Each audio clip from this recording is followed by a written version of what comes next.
안녕하세요. 오늘의 데일리 뉴스레터에 오신 것을 환영합니다.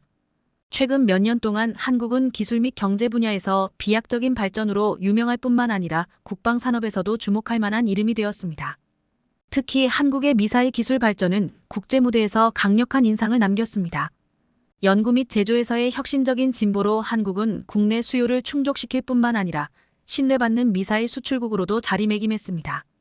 해성과 같은 미사일 시리즈는 높은 정확도와 강력한 파괴력으로 전 세계 무기 시장에서 한국의 위치를 입증했습니다. 이것은 기술적 진보뿐만 아니라 한국이 독립적이고 강력한 국방 산업을 구축하고 강화하려는 장기 전략을 반영하는 것입니다. 한국의 미사일 기술력과 영향력을 더 잘 이해하기 위해서는 최근 콜롬비아 해군이 국제군사훈련에서 해성 미사일을 사용한 사건을 무시할 수 없습니다. 이 사건은 한국의 우수한 전투 능력을 입증할 뿐만 아니라 한국이 무기 수입국에서 세계적인 무기 수출 강국으로 강력하게 변모하는 것을 보여주는 신호입니다.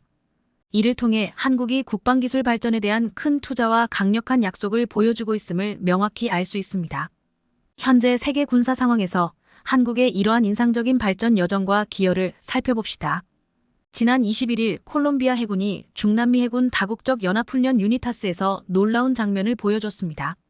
콜롬비아 해군은 한국에서 구입한 한국산 함대함 미사일 해성으로 표적함에 발사하는 훈련이었습니다. 해성 마시1은 순식간에 강력한 폭발을 일으키며 함정을 초토화시켰습니다. 해성 미사일 단 한 발의 엄청난 화력의 표적함은 완파되어 사라지는 모습을 보여줬는데 이 정도 파괴력이면 구축함은 물론 대형 상륙함과 항공모함에도 치명적일 것이라고 말했습니다. 지난 2012년 콜롬비아는 해성 미사일 16발을 구입했는데 이를 가지고 지난 2019년에도 콜롬비아 해군 훈련 중 표적 함정을 격침시키는 영상을 공개한 바 있습니다. 하지만 이번에 공개된 영상에는 지난 2019년에 비해 더 강력한 위력을 보여주었습니다. 콜롬비아 해군은 한국산 해성 미사일 실사격 훈련 영상을 공개하면서 자신들의 방어 전략 능력을 확인시켜 주었으나 이는 또한 한국산 해성 미사일의 능력까지 입증해 보여줬습니다. 일각에서는 이 영상은 콜롬비아 해군의 능력보다 너무나도 정교하고 강력한 폭발력의 LIGN-X1의 마시1 제조 능력을 보여주는 것 같다고도 말했습니다. 그런데 이번 시험 발사는 여러모로 큰 의미가 있다고 했습니다. 한국은 지난 2014년 동해급 초기 함정 안양함을 무상으로 인도하고 2020년에 포항급 의산함을 두 번째로 공여했습니다. 한국이 이렇게 2대의 군함을 무상으로 골돈비아에게 준 데는 고마운 인연이 있습니다. 콜롬비아는 한국 전쟁 당시 중남미 국가 중 5,100명의 병력과 호위함 한 척을 파병한 유일한 국가였습니다. 1951년 6월 16일 콜롬비아군이 한국에 도착했을 때 유엔군은 그들의 활약에 힘입어 두 번째로 서울을 탈환했습니다. 콜롬비아군은 고지대 국가라는 이유로 험한 산악전에 투입됐는데 금성진격전을 시작으로 기마 400고지 전투, 불모고지 전투까지 참여해 승리를 거두고 625전쟁의 한 획을 그었습니다. 이에 한국은 콜롬비아의 도움을 잊지 않고 안양함과 익산함을 무상으로 주어 콜롬비아 해군에 도움을 주었습니다. 콜롬비아는 한국의 군함뿐만 아니라 미사일 기술에도 놀라움을 표하며 한국산 대한미사일 해성을 최초로 수입하여 그 놀라운 위력에 감탄했습니다. 콜롬비아에게 최초로 준 안양함이 프랑스제 액조세 대한 미사일을 장착한 마지막 전투함이었지만 콜롬비아로 이전하면서 제거된 이후 한국 해군에서 더 이상 이 미사일을 운용하지 않게 되었습니다. 그동안 해외에서 미사일을 수입해 쓰던 역사도 안양함을 인도하면서 사라졌다는 것입니다. 한국 미사일 기술의 진보의 역사에 콜롬비아가 들어가 있었습니다. 한국에게 2대의 군함을 받은 콜롬비아는 전 세계에 한국의 대한미사일의 위력을 제대로 보여줬습니다. 적의 함선을 공격하는 대한미사일은 해군 무기 중 가장 치명적인 무기로 손꼽히고 있습니다. 지난 제3차 중동전 과포클랜드 전쟁에서 대한미사일은 거대한 구축함을 일격에 격침시키면서 게임 체인저의 역할을 해냈습니다. 이번 우크라이나 전쟁에서도 미국이 우크라이나군에 제공한 지대함 하푼 미사일로 흑해 해상에 위하한 러시아 해군의 900톤급 예인선 바실리, 배을을 단 두 발로 명중시켜 격침시켰습니다. 최근 해양에서 펼쳐지는 갈등이 커지면서 대한미사일의 중요성이 갈수록 부각되고 있는데 이 때문에 세계 각국은 최신형 대한미사일을 개발하고 보유하려고 혈안이 되어 있습니다. 우리 해군은 그동안 미국제 하푼과 프랑스제 액조세 대한미사일을 도입해 구축함, 호위함, 고속함 등의 탑재에 사용했습니다. 1980년대부터 한국도 우리 힘으로 대한미사일을 개발하겠다고 뛰어들어 1996년부터 8년간 개발해 해성대한미사일을 개발해냈습니다. 결국 2003년에 해성대한미사일이 전력화되었는데 70km 떨어진 목표물을 정확히 명중시켜 그 성능을 입증해 보였습니다. 2012년 열린 림팩 훈련에서 해성은 실사격 100% 명중률을 기록했는데 업계에서는 유사 무기 체계인 미군의 하푼 대한미사일, 프랑스 엑조세 대한미사일을 능가하는 성능으로 평가할 정도였습니다. 세계적인 대한미사일들과의 경쟁에서도 뒤지지 않는 능력을 가진 해성은 세계 각국에서 러브콜을 받고 있는데 중남미 국가인 콜롬비아에서 해성 대한미사일을 가장 먼저 도입했습니다. 국산 미사일로는 최초의 수출이었습니다. 해성 대한미사일은 성능면에서 경쟁 대한미사일들을 능가하면서도 우리에게 경제적 이익까지 가져다 주었습니다. 비록 하푼보다 비싸지만 미사일 수입에 들어가는 외화 1조 원 이상을 아꼈다고 했습니다. 또한 성능 개량을 독자적으로 진행하고 가성비 높은 무기 체계를 국산화시켰습니다. 우리가 해성 미사일을 두 번째로 수출한 국가는 콜롬비아처럼 한국산 군함을 공여받은 필리핀입니다. 한국은 625전쟁 당시 아시아 국가에서 가장 먼저 파병한 필리핀에게 그동안 많은 무기들을 공여해왔습니다. 한국은 2019년 필리핀에 포항급 초계함 충주함을 무상으로 주었습니다. 충주함은 1987년에 취역한 오래된 함정이나 76함포 이문회, 40기관포, 324어뢰 등을 무장하여 당시 필리핀이 보유한 어떤 해군 함정보다 강력해 졸지의 필리핀 해군의 최고의 자산이 되었습니다. 이에 필리핀은 보은의 성격으로 현대중공업에 7천억 원의 초계함 2척을 주문했습니다. 이때 주문한 1번함이 2019년 5월 23일 필리핀 영웅 호세 리자로 제이 RIGAL이란 이름이 붙여지며 진수되어 6월 15일 필리핀 해군에 인도되었습니다. 필리핀 해군에서 유도탄 운용 능력을 갖춘 함정은 호세 리자람이 처음이었는데 여기에 대한민국산 무장으로는 해성 대한미사일 4발과 청상어 경어뢰가 장착된 것으로 알려졌습니다. 필리핀은 반군 소탕에도 호세 리자람이 쓰여지겠지만 해성 대한미사일 4발이 장착되어져 있다 보니 중국과 전쟁 가능성이 높아지거나 주변 국가들의 해군력과 대치를 할 때 강력한 위력을 발휘할 것이라고 했습니다. 이번 콜롬비아의 시험 발사 성공에 필리핀은 웃고 중국은 울상을 지었을 것이라고 했습니다. 중국은 동남아 국가들에게 무기를 팔아서 이익을 챙겨왔지만 우리가 필리핀에게 현대식 함정을 주는 것을 반대하며 노골적으로 항의하기도 했습니다. 현재 남중국해 막대한 석유 자원이 매장된 것으로 알려진 스카버러 섬중국명 황앤다오가 스프레틀리 군도 중국명 난사군도 등 두 나라 사이의 산호초 군락섬들이 중국과 필리핀의 분쟁 무대입니다. 특히 지난해 이후로는 중국이 이들 섬 지역의 군사시설 건설을 강행하고 인근 해역에서 필리핀이 미군과 합동해상훈련을 벌이는 등 긴장이 정점을 향해 달리는 상황입니다. 이에 한국이 인도한 호세리자함과 해성 미사일이 필리핀 해군에 큰 전력 증강을 시켜주었다고 했습니다. 한국은 해성 대한미사일 이후 더 강력한 미사일을 만들었습니다. 해성이는 해성1의 초음속 버전으로 현무삼 순항 미사일을 기반으로 함정에서 운용할 수 있게 개량한 함대지 순항 미사일입니다. 해성1은 사거리가 150km로 속도는 마 0.70, 9의 아음속이지만 해성2는 사거리가 500만 1500km이고 마 1의 초음속 미사일입니다. 해성2는 한국형 구축함 DDH-3 4400T급 가운데 왕건함에 최초 탑재됐으며 세종대왕함 등 이지스함 DDG-760A에도 실려 있습니다. 왕건함에는 10여 발, 세종대왕함에는 30여 발의 해성2가 탑재된 것으로 알려졌습니다. 해성3 미사일은 잠대지 순항 미사일로 사거리가 1000km 이상인 마 2.5의 속도로 완벽한 초음속 미사일입니다. 이는 손원 1급 5번함 윤봉기람에 최초로 배치되었고 도산 안창호급 잠수함은 6발 이상의 잠대지 순항 미사일을 동시에 발사할 수 있습니다. 해성3 미사일은 이렇게 2013년 2월 실전 배치되어 북한 전역을 타격할 수 있는 능력을 갖추고 있습니다. 해성을 기반으로 전술함대지 미사일 해룡도 개발되었습니다. 해룡은 해군 호위함에서 적의 해안과 지상의 표적을 타격하는 정밀 유도 무기 체계입니다. 2011년부터 7년간의 연구 개발 끝에 2017년 시험평가 전 항목 기준을 충족하여 전투용 적합 판정을 받았는데 GPS와 관성항법 유도장치를 장착해 적 연안 근접 표적 및 지상의 주요 전술 표적을 정밀하게 타격할 수 있습니다. 해룡은 장갑 차량을 관통할 수 있는 자탄 수백여 개가 분산되어 폭발하면서 축구장 약 2개의 면적을 초토화할 수 있는 위력을 가지고 있습니다.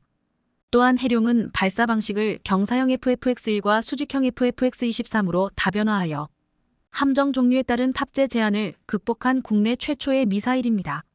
경사형은 이미 2014년에 개발이 완료되어 2016년부터 배치되고 있으며 수직형은 2018년에 전력화되었습니다. 한국은 그동안 미사일 개발의 진심인 국가로 알려질 정도로 강력한 미사일들을 개발해왔습니다. 그리고 이제 한국산 미사일의 위력이 한국산 무기를 공여받을 나라들로부터 전 세계로 퍼져나가고 있습니다. 최근 군사 전문 매체 디펜스 시큐리티 아시아는 한국 방위 산업과 관련해 중요한 정보를 보도했습니다. 한국의 FA-50 공격기를 구매한 말레이시아 정부가 방공 역량을 강화하기 위해 한국군이 사용 중인 중거리 방공체계 천궁까지 도입이 유력시된다는 내용이었습니다. 이 같은 보도는 말레이시아가 최근 한국 항공우주산업 KAI의 역작인 경공격기 FA-50을 구매한 직후 나온 것이기 때문에 세계 방산업계의 이목을 더욱 집중시켰습니다. 특히 동남아의 방산 큰손으로 떠오른 말레이시아가 가성비 좋기로 유명한 한국산 무기만 집중적으로 도입하면서 동남아 지역의 힘의 균형이 흔들리고 있다는 이야기까지 나오고 있습니다. TIGIOL 지난달 말레이시아 국방부는 한국 항공우주산업과 약 1조 2천억 원에 달하는 FA-50 18대 구매 계약을 체결했습니다. 더구나 말레이시아 정부는 2차 사업으로 전투기 18대를 추가 도입할 계획까지 밝혔기 때문에 계약 물량은 최대 36대까지 늘어날 전망입니다. 이런데 여기에다 LIG 넥스원의 천궁까지 도입을 추진하기 시작한 것인데요. 말레이시아는 중국을 견제하기 위해 공격적인 방위력 투자로 최근 세계 방산업계의 큰 손으로 떠올랐는데 이들은 거의 한국에 몰아주기식 투자를 진행하고 있습니다. 천궁은 한국 방위산업체 LIG 넥스원이 아랍에미리트에 4조 원대의 수출을 성사시켰고 사우디와는 막바지 협상에 들어간 지대공 미사일 방위 체계입니다. K9 자주포에 이은 대한민국 방산의 또 하나의 히트작이라 할 수 있는데요. 말레이시아가 이렇게 경공격기에 이어 지대공 요격 미사일 방위 체계까지 도입하면서 국방비를 쓰는 이유는 중국 때문입니다. 남중국해 영유권을 둘러싼 동남아시아 국가들과 중국의 갈등이 날로 치열해지자 미국은 그 틈을 파고들었습니다. 최근 중국의 눈치를 보던 말레이시아와 브루나이까지 미국 편에 서면서 중국은 이제 남중국해에서 필리핀, 베트남, 인도네시아를 포함해 말레이시아, 브루나이까지 적대적인 관계를 만들게 됐습니다. 지금까지 중국의 눈치를 보던 말레이시아, 브루나이는 얼마 전 미국 주도의 대규모 군사훈련에 참가하며 반중국 노선에 참여했습니다. 특히 말레이시아와 인도네시아는 러시아의 우크라이나 침공 같은 상황이 남중국해에서도 일어날 수 있기에 대비하려는 것이라며 별도의 연합훈련까지 했고 이러한 훈련들이 중국을 겨냥한 것이라는 사실을 숨기지 않았습니다. 이처럼 최근 말레이시아가 미국 쪽으로 기울면서 공중에 있는 목표를 공격하기 위해 땅에서 발사하는 미사일, 즉 지대공 미사일 도입을 추진하고 있는데 노르웨이의 나삼스 NASAMS와 한국의 천궁이 유력한 후보로 거론되고 있었습니다. 그런데 이때 군사 전문 매체 디펜스 시큐리티 아시아가 말레이시아 정부가 한국의 천궁을 도입하려는 움직임을 보이고 있다고 보도했으니 이목이 쏠릴 수밖에 없었습니다. 특히 아스가르 칸 말레이시아 공군 사령관까지 현지 매체와의 인터뷰에서 이렇게 말했습니다. 아직 재무부의 최종 승인이 나온 것은 아니다. 하지만 말레이시아 공군은 1차 사업으로 1개 포대 규모의 방공체계를 도입하고 2차 사업에서는 4개 포대까지 늘릴 예정이다. 아직 말레이시아 재무부의 최종 승인이 나온 것은 아니다. 이 말은 오히려 천궁 구매 도입 협상이 상당히 진척되고 있음을 시사하고 있었습니다. 천궁은 한국이 2011년 공군의 기존 방공 유도 무기인 호크 HAWK 미사일을 대체하기 위해 만든 중거리 지대공 유도 무기로 개량형인 천궁2의 제원은 길이 4.61m의 중량 400kg, 직경 27.5cm로 최대 사정거리는 4050km, 유효 고도는 1520km입니다. 천궁은 발사대 하나당 8발의 요격 미사일을 탑재할 수 있고 발사관에서 가스 압력을 이용해 미사일을 수직으로 10회 이상 발사한 뒤 공중 점화하는 콜드런치 콜드 론치 방식이 적용돼 360도 모든 방향으로 전환이 가능한 장점을 갖고 있습니다. 천궁의 경쟁 상대인 나삼스는 노르웨이 방산업체 콩스버그와 미국 레이시언이 공동 개발한 지대공 미사일 체계로 미국 레이시언사가 1991년 개발한 공대공 미사일 암람 AMRAAM을 기반으로 만들어졌습니다. 여러 차례 개량을 거치며 미사일의 최대 사거리는 160km, 스페인, 네덜란드, 캐나다, 인도네시아 등 세계 11개 국가가 나삼스를 운용하고 있습니다. 하지만 나삼스는 지난해 러시아 우크라이나 전쟁을 계기로 수요가 늘어나면서 구입을 한다 해도 언제 받아볼 수 있을지 예측 불가능합니다. 나삼스는 미국과 캐나다가 우크라이나에 지원한 무기이기도 한데 업계에 따르면 주문부터 초기 인도까지 최소 3년이 넘는 시간이 소요되는 것으로 알려져 있습니다. 최근 미국도 우크라이나에 나삼스를 추가 지원하기 위해 작년 11월 말 구매 계약을 체결했는데 계약 물량이 미 육군에 모두 인도되는 시점은 3년 뒤인 2025년 11월인 것으로 전해졌습니다. 2025년 11월이라니 늦어도 너무 늦는데요. 하지만 LIG 넥스원의 천궁은 다릅니다. 지난해 UAE가 한국으로부터 천궁이를 도입한 이유도 빨리, 정확하게 받아볼 수 있기 때문이었습니다. 요즘처럼 한시가 급한 상황에서 빨리 정확하게 받아볼 수 있다는 것은 커다란 강점입니다. UAE는 작년 1월 무려 4조 3천억 원 규모의 천궁을 구매했습니다. 천궁은 납기가 빠른 것만이 아니라 수출국 현지 상황에 맞춰 개량할 수 있다는 것도 커다란 장점입니다. 지난해 UAE에 수출된 천궁이의 경우 LIG 넥스원은 중동 현지 환경에 맞춰 개량된 버전을 수출했으며 지금도 수출 상대국의 조건과 현지 상황에 맞춰 개발을 진행하고 있습니다. 이처럼 한국 방산업계의 수주 소식이 계속 들리자 최근 뉴욕타임스까지 나서 한국 방산에 대해 비중 있게 보도했습니다. 지난 5일 뉴욕타임스는 한국이 우크라이나 전쟁 국면에서 무기 판매 분야 최대 수혜국 중 하나로 떠올랐다고 보도했습니다. 지난해 한국의 무기 수출은 폴란드의 탱크, 곡사포 등을 판매한 16조 8천억 원 상당의 거래를 포함해 총 173억 달러를 기록했습니다. 이것은 2021년 72억 5천만 달러에 비해 무려 140%나 증가한 금액입니다. 스톡홀름 국제평화연구소에 따르면 한국은 2017년부터 2021년까지 세계 상위 25개 무기 수출국 중 가장 빠른 성장세를 보이며 세계 시장 점유율 8위를 기록한 나라였습니다. 전 세계가 한국산 무기에 열광하는 이유는 하나입니다. 서방 무기와 견주어 가격 경쟁력이 뛰어난 데다 기술 이전과 현지 생산 등 부수적 이점이 있기 때문입니다. 뿐만 아니라 뉴욕타임스는 한국 방산의 경쟁력, 그 이유를 이렇게 분석했습니다. 냉전 종식 후 군대와 무기 생산 능력을 축소한 유럽과는 달리 한국은 자국 군대의 수요를 맞추고 북한을 방어하기 위해 강력한 국내 방산 공급망을 유지해왔다. 그동안 국방에 느슨했던 유럽 국가들이 러시아의 침공으로 심각한 무기 부족에 시달리게 되자 구매자들이 미국 무기의 대안으로 한국을 찾기 시작했다. 더구나 동유럽 국가들이 구소련 시대 무기를 우크라이나에 지원한 뒤 군대를 재정비하고 무기를 업그레이드하기 위해 경쟁하면서 한국산 무기는 매력적인 옵션이 됐다. 폴란드를 비롯한 동유럽 국가들이 재래식 무기를 우크라이나에 주고 그 빈자리를 새로운 무기로 채울 때 한국산 무기를 택했다는 얘기입니다. 러시아가 작년 2월 우크라이나를 침공한 뒤 미국 등 무기 수출국은 우크라이나 지원 때문에 생산 부족에 직면했습니다. 독일 같은 유럽 국가도 우크라이나에 보낼 주력 전차를 확보하는 데 애를 먹었습니다. 특히 폴란드는 방산 수요가 급증한 대표적인 나라입니다. 그런데 이 기사에서 가장 눈에 띄는 부분은 뉴욕타임스가 한국에 대해 평가한 부분입니다. 한국은 최근 모스크바를 도발하지 않으면서 세계 방산의 빈틈을 메우고 있다. 러시아와의 관계 악화를 우려해 우크라이나전에서 직접적 역할을 꺼리고 수출한 무기에도 우크라이나에 유입되지 않도록 재판매 금지를 비롯한 엄격한 규제를 적용하면서 러시아가 트집을 잡을 만한 빌미를 제공하지 않고 있다. 한국은 우크라이나 지원으로 재고가 줄어든 미군의 충전용 포탄을 팔 때도 폴란드를 재무장할 여러 무기를 팔 때도 수십 년간 다른 국가에서 사용해서는 안 된다는 국제 규정을 고집한 것으로 전해졌습니다. 한마디로 러시아 우크라이나 전쟁의 틈바구니에서 영리하게 장사를 하고 있다고 분석한 겁니다. 말레이시아와 한국은 그간 방산보다는 건설 협력으로 신뢰를 쌓아왔습니다. 대표적으로 쌍용건설은 말레이시아 쿠알라룸푸 페트로나스 트윈타워 옆에 들어서게 될 옥슬리 타워를 수주한 바 있습니다. 옥슬리 타워는 약 3,500억 원 규모의 초고층 빌딩으로 쿠알라룸푸르의 최고 중심인 KLCC 지역에 들어설 초고층 복합 건물입니다.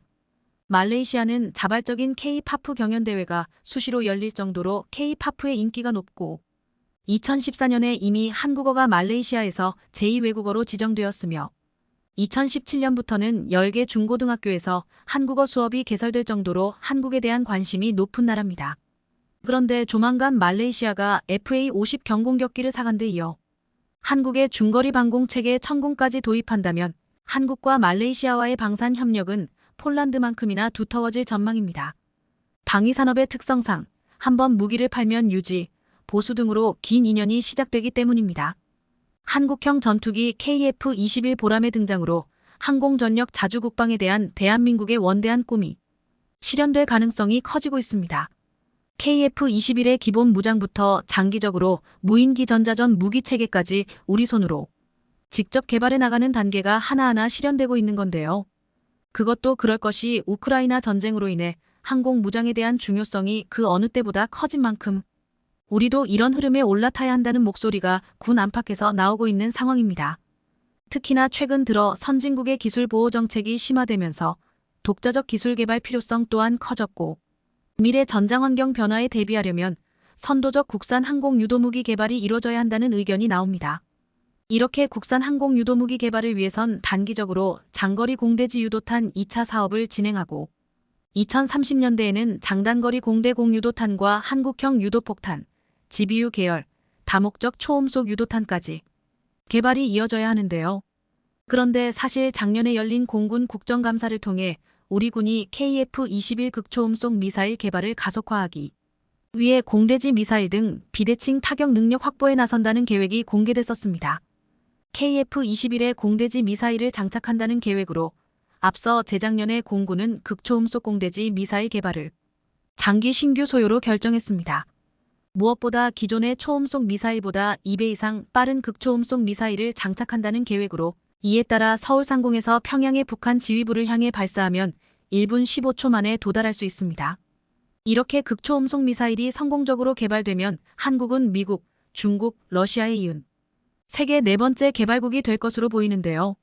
그렇다면 한국산 전투기 KF-21에 장착될 극초음속 미사일 개발이 어느 수준에 이르렀는지 자세히 알아보겠습니다. 극초음속 미사일은 음속의 5배 이상 속도로 날아갈 수 있고 추적과 파괴가 어렵다는 점에서 무기 판도를 바꿀 게임 체인저로 꼽히고 있는데요. 이는 기존 아음속 또는 초음속 순항 미사일을 대체한 미사일로 순항 미사일보다 비행 속도가 훨씬 빠르기 때문에 상대방이 탐지하더라도 대응 시간이 극히 짧아 목표를 타격하는 성공률이 아주 높을 수밖에 없습니다. 초음속 전투기의 최고 비행 속도가 마하 23임을 감안하면 그보다 2배나 빠른 속도로 예컨대 서울에서 평양까지 2분 이내에 타격할 수 있는 겁니다. 이런 극초음속 미사일은 극초음속 활공체 HGV와 극초음속 순항 미사일 HCM 체계로 분류되고 있습니다. HGV는 탄도미사일 로켓, 고고도 항공기를 이용해 일정 고도까지 상승한 후 항공기에서 발사돼 활공비행으로 목표를 타격합니다. 반면 HCM은 초기 가속을 위한 부스터와 이후 속도를 유지하기 위한 램제트와 스크램제트 엔진을 사용해 극초음속으로 비행해 목표를 타격하는 원리로 차이가 있습니다. HGV 체계는 발사 초기 상대방의 탐지가 가능해 대응 기회를 허용할 수 있지만 HCM 체계는 상대적으로 HGV보다 적어도 비행이 가능해 상대방이 대응할 기회가 최소화돼 기습 효과가 있습니다. 하지만 HCM의 경우 기술 난이도가 HGV보다 극명하게 높다는 게 문제인데 실제로 HGV가 고고도 상승 후 낙하 단계에서 중력을 이용할 수 있는 반면 HCM은 엔진의 힘으로만 극초음속에 도달해야 하기 때문입니다. 극초음 미사일 확보에 뒤처지고 있는 미국이 4종류의 HGV를 개발했다는 사실만 봐도 두 방식의 개발적 난이도를 여실히 보여주고 있습니다. 미 공군이 개발 중인 AGM-183A ARRW는 실패한 경우도 있지만 최근 성공하는 횟수가 늘고 있다고 합니다. 이렇듯 기술적 어려움이 있지만 현재 주요 군사 강대국들은 그 어느 때보다 극초음속 미사일에 대한 관심을 높이면서 개발에 박차를 가하고 있는데요. 우크라이나 전장에서 극초음속 미사일의 위력이 입증되면서 다양한 형태의 탄두와 필요한 사거리를 향상시키며 전쟁에 지대한 영향을 줄 수 있다는 걸 확인했기 때문입니다. 이런 와중에도 세계 최초로 HCM 상용화에 성공한 국가가 있는데 안타깝게도 바로 러시아의 지르콘 미사일입니다. 현재 미국과 러시아 간 극초음속 미사일 개발 경쟁에선 러시아가 다소 앞서 있는 상황입니다. 실제로 러시아는 지난 2017년에 킨잘 극초음속 미사일을 실전에 배치했는데 우크라이나 일부 전쟁에서 극초음속 미사일 킨잘을 여러 차례 발사해 세계 최초로 극초음속 미사일을 실전에 사용한 기록을 여기에 더해 러시아는 ICBM 탑재 활공체 형태인 HGV 방식의 아방가르드 함정 발사 극초음속 미사일 HMC 방식의 지르콘도 개발했는데요. 스크림 제트 엔진인 지르콘 미사일도 2025년 안에 실전 배치하겠다고 밝혔는데 주요 외신에 따르면 최근 러시아는 야센 M급 핵추진 잠수함에 지르콘을 탑재하기 시작한 것으로 전해집니다. 이로써 러시아는 해상과 공중에서 발사가 가능한 극초음속 미사일 개발에 모두 성공한 데 이어 세계 최초로 HMC 미사일인 지르콘을 실전 배치에 성공했습니다. 지르콘은 3040km 고도에서 최대 속도 마학으로 비행할 수 있으며 1000km 거리에 있는 지상 및 해상 표적 모두를 타격할 수 있습니다. 재래식 탄두는 물론 핵탄두도 탑재가 가능한데 탐지와 방어가 거의 불가능한 것으로 전해집니다. 중국은 작년 8월 극초음속 미사일 둥펑 17로 추정되는 미사일 발사 장면을 CCTV가 최초로 공개했는데 해당 영상에서는 DF-17로 추정되는 미사일이 사막의 고속도로 위에 세워진 이동식 발사 차량에서 발사되는 모습이 담겼습니다. 이후 중국은 아시아 태평양 내 주요 미군 기지를 타격할 수 있는 최첨단 극초음속 미사일 둥펑 27을 개발했고 2019년부터 실전 배치한 것으로 알려졌습니다. 둥펑 27은 단일 극초음속 활공체 HGV 다탄두를 탑재할 수 있는 최신 무기입니다. 미국은 중국이나 러시아보다 극초음속 미사일 개발에 한 발 늦은 상황인데요. 극초음속 미사일 경쟁에서 러시아와 중국에 뒤처진 것으로 평가받는 미국은 최근 개발에 속도를 내고 있는 중입니다. 현재 미 육군은 4종류의 HGV를, 해군은 극초음속 공격용 순항미사일 1종류를, 공군도 HCM 4종류를 개발하고 있습니다. 올해 초에는 미 공군의 B-52 전략 폭격기 기종에서 극초음속 미사일을 발사하는 시험을 성공했지만 그럼에도 불구하고 아직 극초음속 미사일 실전 배치에 성공하지는 못했습니다. 한국 역시 게임 체인저로 불리는 극초음속 미사일 개발에 뛰어든 상태로 바쁘게 움직이고 있는데요. 우리 국방부는 2020년 극초음속 미사일 개발 의지를 본격적으로 언급하기 시작했고 이듬해 공군은 극초음속 공대지 미사일 개발을 신규 소요로 결정했습니다. 여기에 더해 ADD가 HCM 방식의 한국형 극초음속 미사일 개발을 공식화한 상태로 사실 HCM 추진 기술인 스크램제트 엔진의 원천 기술인 액체 램제트는 이미 2007년 완성됐습니다. 국산 극초음속 미사일에 대해선 고도의 보안이 유지되고 있지만 군 당국에 따르면 현재 ADD 연구진이 상세 설계를 검토하는 단계에 있으며 설계를 검증하기 위한 장비를 제작하고 있는 중으로 알려졌습니다. 이런 속도로 보면 올해 하반기에는 미사일 조립을 시작해 내년에는 시험 발사가 가능할 것으로 보이는데요. 뒤늦게 뛰어든 미국도 극초음속 개발에 애를 먹고 있는 가운데 한국이 단기간에 이렇게 놀라운 속도를 보일 수 있었던 건 그만큼 한국의 국방기술이 세계적 수준에 이르렀다고 해석할 수 있습니다.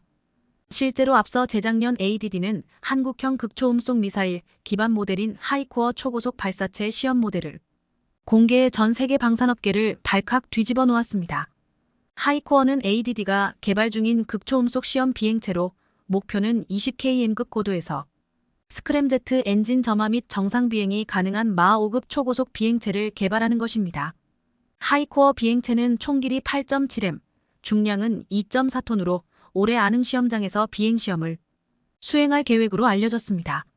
하이코어는 첨단 기술이 엄청나게 집약됐는데 한국은 2004년 러시아 MPO 마시노스트로에니아 사로부터 P-800 야운트 초음속 미사일에 사용되고 있던 램젯 기반 기술을 도입하면서 순조롭게 개발을 진행할 수 있었습니다.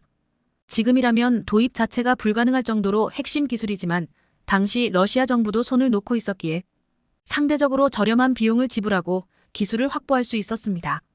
ADD는 이렇게 입수한 러시아 기술을 바탕으로 마 3의 속도를 낼 수 있는 야온트급 초음속 순항 미사일 개발을 완료했고 마 5의 이상의 하이코어 개발에 다다를 수 있었던 겁니다. 하이코어 테스트 비행이 성공한다면 대한민국은 극초음속 미사일 개발 완료까지 절반의 성공을 거두게 될 것으로 보이는데요. 더 나아가 대형 무장을 장착할 수 있는 KF-21의 체계 개발이 끝나는 2026년에는 국내 기술로 만들어진 각종 무장들과 극초음속 미사일, 초음속 미사일에 대한 본격적인 통합 테스트가 이뤄질 것으로 전망됩니다. 이뿐 아니라 425위성 사업으로 수평선 너머의 목표물 탐지 능력까지 보유하게 된다면 극초음속 미사일 요격도 가능할 것으로 보이는데요.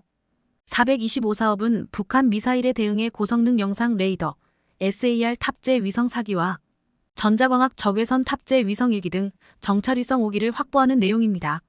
그런데 우리 군의 첫 정찰위성 425위성 1호기가 오는 11월 미 반덴버그 우주군 기지에서 우주로 향할 예정이라고 하는데요. 2025년까지 총 5기를 전력화하는 425 사업이 순조롭게 진행되고 있는 것으로 여기에 더해 최근 우리 군은 ITU에 425위성 1호기의 위성망 국제 등록 통보서를 제출했습니다. 이렇듯 425위성은 북한의 도발 징후를 미리 탐지해 대응하는 선제 타격 체계, 이른바 킬체인의 눈 역할을 담당할 채비에 들어갔습니다. 여기에 더해 한국은 KF-21 엔진 개발에 본격화하면서 엔진 개발에 필수적인 항공기용 APU까지 국산화할 준비를 하고 있는데요. APU는 항공기에 보조 동력을 공급하는 장치로 항공기 엔진을 켜거나 엔진이 꺼진 상태에서 기내 전력을 공급하는 장비입니다. APU는 일정 고도에 올라서 순항 상태에 도달하면 주엔진의 전기 공급을 맡기고 꺼지는데 이때 최소한의 동력을 기체에 제공하기 때문에 필수적인 장비로 꼽힙니다. 이렇듯 한국은 미래 전장 대비하기 위한 여러 가지 준비를 하고 있는데요. KF-21의 핵심이 될 한국형 극초음속 미사일이 하루빨리 공개됐으면 합니다. 한국형 경전투기 FA-50이 전 세계를 뒤흔들며 완전히 휩쓸고 있습니다. 폴란드 등 유럽 지역을 장악한 데 이어 이번에는 아랍아프리카 지역의 핵심으로 알려진 이집트의 거점을 구축해 방산 시장을 완전히 손에 넣겠다는 건데요. 이뿐 아니라 전투기 심장으로 알려진 엔진을 그냥이 아닌 슈퍼호넷급으로 탄생시킨다고 하는데 FA-50을 둘러싼 최근 상황에 대해 자세히 알아보겠습니다. KAI의 국산 다목적 경전투기 FA-50 200효자 노릇을 톡톡히 하고 있습니다. 핵심 우방국인 쫄란드를 해외 마케팅 거점으로 삼고 아시아, 남미, 아프리카를 넘어 내친 김에 항공산업의 본고장인 미국 시장 진출에 도전장을 내밀고 있는데요. 방산업계에 따르면 KAI는 지난달 29일 폴란드 공군에 FA-50GF-12대 납품을 전달하며 수출 계약을 체결한 지 1년 3개월 만에 납품을 성공적으로 완료했습니다. 앞서 KAI는 2022년 9월 폴란드와 FA-50 48대 수출 계약을 체결했는데 남은 물량 36대는 쫄란드 공군의 요구에 맞춰 FA-50PL로 개발해 2028년까지 납품할 예정입니다.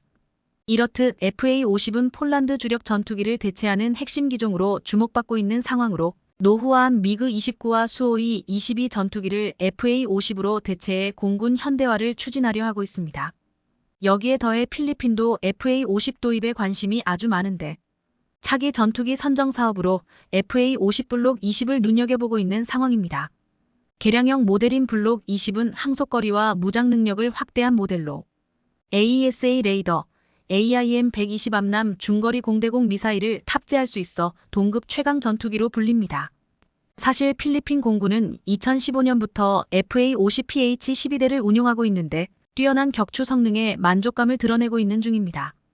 우즈베키스탄도 FA-50 도입을 타진하고 있는 중인데 바오디르 쿠르바노프 우즈베키스탄 국방장관은 작년 8월 국방장관 회담에서 우리 국방부의 방산 협력에 대한 러브콜을 보내왔습니다. 우즈베키스탄을 비롯해 러시아 무기에 의존하던 중앙아시아 국가들은 최근 지정학적 긴장이 고조되면서 수입처 다변화를 꾀하고 있는 중이라 적극적인 움직임이 많은 상황입니다. 이뿐 아니라 이집트 공군의 고등훈련기 사업 수주 가능성도 매우 큰데 현재 KAI는 이집트와 FA-50 36대 수출 협상을 진행 중인 것으로 알려졌습니다. 특히나 이집트의 경우 향후 추가 주문 가능성도 있어 앞서 KAI는 이집트 수출을 최우선 과제로 마케팅을 집중했고 현재 협상이 막바지 단계인 것으로 전해집니다. 이렇듯 KAI는 아프리카의 안보 전략의 요충지인 이집트를 넘어서 항공산업의 본 고장인 미국 시장에 도전장을 내밀겠다는 큰 그림을 갖고 있는데요.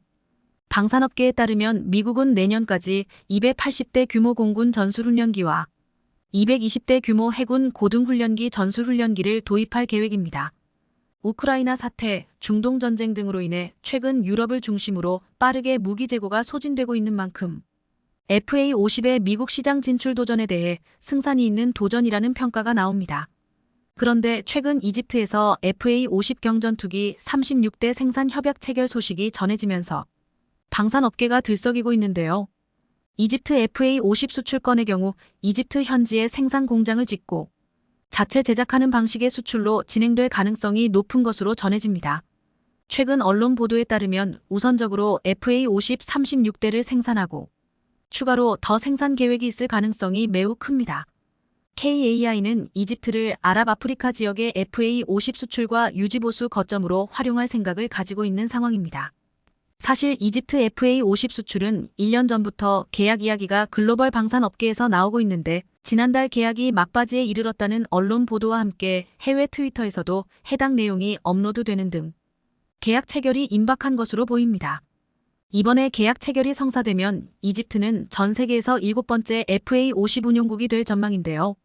전투기 등 무기 체계의 경우 국가마다 군사 운용 방식이나 환경이 달라 맞춤 제작에 대한 수요가 발생할 수밖에 없는데 한국 방산은 이에 유연하게 대응할 수 있는 만큼 FA-50 운용국이 계속 늘어나고 있는 것으로 보입니다. 그런데 최근 KAI가 중국을 제치고 이집트에 최대 100대 규모의 FA-50 수출을 시작한다는 소식이 들려오는 등 그동안 무성했던 소문이 현실화됐습니다. 디펜스 아랍에 따르면 작년 12월 이집트 아랍산업화기구는 KAI와 FA-50 기술 이전 및 공동 생산을 위한 예비 계약을 맺은 것으로 알려졌습니다. 이를 위해 1월 아랍산업화기구 수장이 우리방산 대표단을 만나 초기 협약을 위한 실행 단계를 구체적으로 이야기했으며 그 뒤 급물살을 탄 것으로 보입니다. KAI에 따르면 이집트와 FA-50 공동 생산과 더불어 지역별 수출 센터를 설립해 관련 서비스를 제공한다는 계획입니다. 현재 이집트는 공군의 현대화를 위해 첨단 훈련기 100대를 계약하는 걸 타진하고 있는 중으로 이 가운데 FA-50이 낙점된 것으로 보입니다. 실제로 FA-50은 이집트 공군의 주력 전투기인 F-16과 호환성이 매우 높아 차기 전투기로 적극적인 관심을 보이고 있는 것으로 알려졌습니다. 더구나 FA-50은 경쟁사인 중국의 AVIC L-15, 이탈리아 레오나르도 M346과 견주어 볼 때 교육과 훈련에 최적화돼 있어 향후 이집트 공군의 핵심 기종으로 활약이 기대됩니다. 실제로 강구영 KAI 사장은 작년에 열린 리마 국제에어쇼에서 이집트에서 우선 협상 대상자 선정이 조만간 진행될 것이라며 FA-50 100대를 수출할 수도 있는 매우 큰 시장으로 기대가 된다고 말했습니다. 이런 KAI의 기대감과 노력에 부응하듯 이집트에서 좋은 소식들이 계속해서 들려오고 있어 뿌듯한 상황인데요. 그런데 해당 소식을 들은 중국에서 평소와 완전히 다른 반응이 나와 신선한 충격을 주고 있습니다. 다름 아닌 중국 언론에서 FA-50의 이집트 수출을 칭찬하는 듯한 반응을 보였기 때문입니다. 실제로 민 누주는 FA-50의 이집트 수출 소식은 매우 충격적일 뿐 아니라 대한민국의 방위산업이 높은 수준에 도달했다는 사실을 드러낸다고 표현했습니다. 매체는 중동과 아프리카 지역에서 T-50과 FA-50이 자리매김하게 됐다며 방산시장의 새로운 슈퍼스타로 이번 기회를 통해 중동, 아프리카 지역에서 한국산 무기의 영향력이 크게 확대될 것으로 보인다고 보도했습니다. 그러면서 FA-50을 둘러싼 이집트와의 협력은 국제 방산시장에서 한국 방산의 입지를 더욱 공고히 하는 계기가 될 것이라며 대한민국의 방위산업은 전 세계로 뻗어나가면서 3K 눈부신 성과를 거두며 탄탄대로를 달리고 있다고 평가했습니다. 한국이라면 무조건 비판하기만 했던 중국이었기에 다시 봐도 적응이 안 됩니다. 그런데 이번에도 중국이 크게 화들짝 놀랄 만한 한국 전투기 관련 추가 소식이 국내 방산업계에서 또다시 들려왔습니다. 다름 아닌 대한민국이 드디어 한국형 전투기 엔진 개발에 착수하기로 했다는 엄청난 소식인데요. 첨단 항공 엔진은 10대 국방 전략 기술에 모두 포함될 만큼 경제안보 측면에서 중요한 기술로 개발이 완료되면 우리 방산 산업의 새로운 도약을 이끌 것으로 보입니다.